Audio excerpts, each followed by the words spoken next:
نیند اب پہلے جیسی کہاں رہی جس میں خواب آتے تھے، اب تو تھکاوٹ سلاتی ہے اور ذمہ داریاں اٹھاتی ہیں۔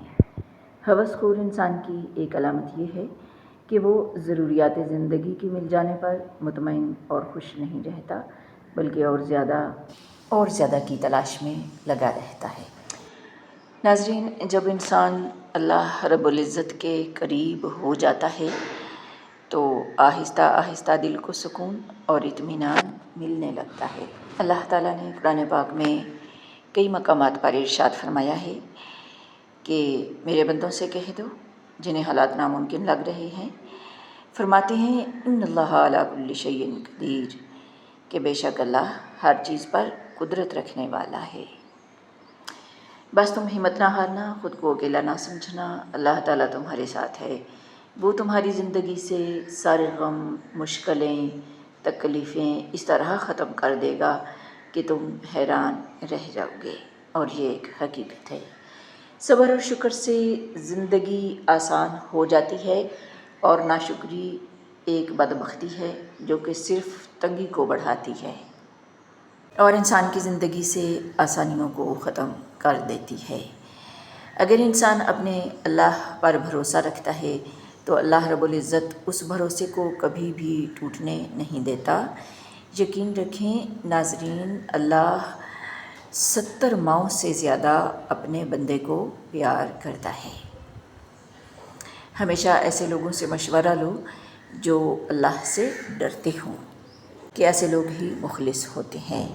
درد کے سجدے ہمیشہ مقبول ہوتے ہیں، کیونکہ ان میں تڑپ ہوتی ہے، شدت ہوتی ہے، جو آپ کے رب کی رحمت کو متوجہ کر لیتی ہے۔ یقین کریں بے چین دل کی دعائیں کبھی رد نہیں ہوتی، کیونکہ دل کا خالق دل سے بہت گہرا تعلق رکھتا ہے، اور جو دل بے چین ہوتے ہیں نا، درد سے بھرے ہوتے ہیں، وہ خاص ہوتے ہیں کہ ان کے اندر سے نکلنے والی دعائیں بہت گہرائیوں سے نکلتی ہیں، جو کہ قبولیت کا شرف پا لیتی ہیں۔ ناظرین، اللہ تعالیٰ ہمارے دلوں کی حالت سے بخوبی واقف ہے۔ بس اپنی پریشانی اللہ کو بتا کر بے فکر ہو جایا کریں۔ اگر ایمان مضبوط ہو تو ہر چیز مل جایا کرتی ہے۔ جانتے ہو یقین کیا ہے؟ جب انسان بری طرح ہار جائے اور پھر دل سے آواز آئے کوئی بات نہیں، اللہ پاک ہے نا، اللہ پاک ایسا وقت بہت جلد لائے گا، یقین کریں بہت جلد لائے گا، جب تم اپنی آنکھوں سے اپنے لیے معجزے ہوتے دیکھو گے انشاءاللہ۔ بس ایک کام کرنا ہے کہ اللہ پر اپنا یقین مضبوط رکھنا ہے۔ تمہیں یہ امید ہے کہ اللہ تعالیٰ تمہاری ساری دعائیں قبول کر لے گا، تو یقین رکھو جس رب نے تمہیں امید دی ہے وہ جلد ہی قبولیت کی خوشخبری بھی دے گا۔ جب تک اللہ نہ چاہے انسان کا زاویہ نظر وسیع نہیں ہو سکتا۔ عقل، نظر، سماعت، سب کچھ مہر کیا ہوا ہوتا ہے، سیلڈ ہوتا ہے، بند ہوتا ہے، بلاکڈ ہوتا ہے۔ علم جس قدر بڑھ جائے، اگر دربار الہی میں قبول نہیں تو نری گمراہی ہے۔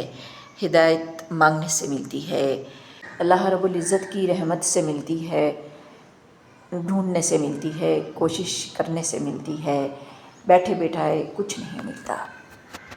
رسول اللہ صلی اللہ علیہ وآلہ وسلم کا فرمان ہے، انصاف کرنے والے نور کے ممبروں پر ہوں گے۔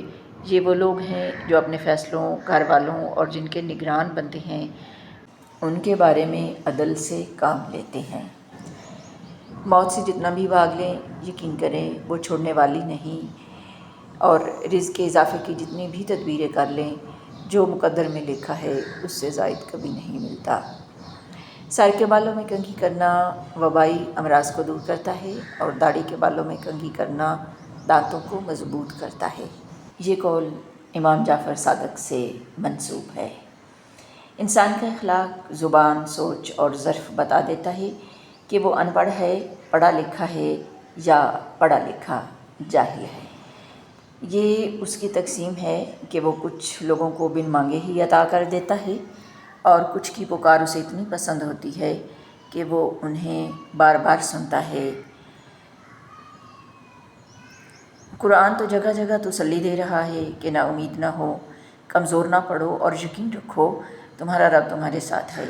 آپ دیکھیں گے کہ وہ بہت جلد سب ٹھیک کر دے گا، لیکن اس میں سب سے بڑی بات دیکھنے والی یہ ہے کہ ہمارا یقین اللہ رب العزت پر کس قدر پختہ ہے۔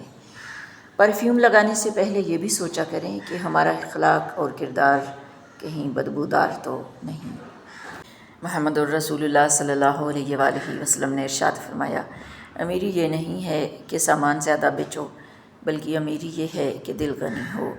اللہ کے لیے سب چھوڑ دو، اللہ کو کسی کے لیے نہ چھوڑو، کیونکہ اگر تمہارے پاس اللہ ہے تو تمہارے پاس وہ سب ہے جس کی تمہیں ضرورت ہے۔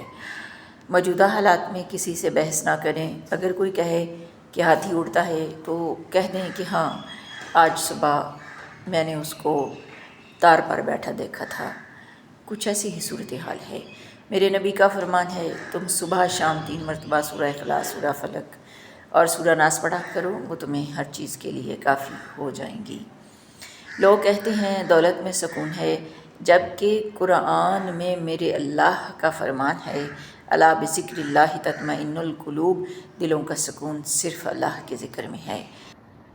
اللہ تعالیٰ کو اپنے دل کی کیفیت بتایا کریں کہ آپ کیا محسوس کر رہے ہیں، کتنی تکلیف میں ہیں۔ آپ یقین کریں وہ بہت پیار سے سنے گا۔ اس کے سامنے رو لینے سے دل میں سکون اترتا ہے، اور یقین کریں ناظرین، اللہ ہی ہمارے مسائل کو حل کرتا ہے، لوگ نہیں۔ لوگ صرف تماشا بین ہوتے ہیں۔ اپنے دل کے بات اللہ کو بتایا کریں، اللہ کے سامنے رویا کریں، اور بے شک اللہ ہی دلوں کا ہمراز ہے۔ اللہ تعالیٰ پر یقین رکھیں۔ هو اللہ ربی ولا اشرک بربی احدا، میرا تو اللہ ہی رب ہے اور میں اس کے ساتھ کسی کو شریک نہیں کروں گی۔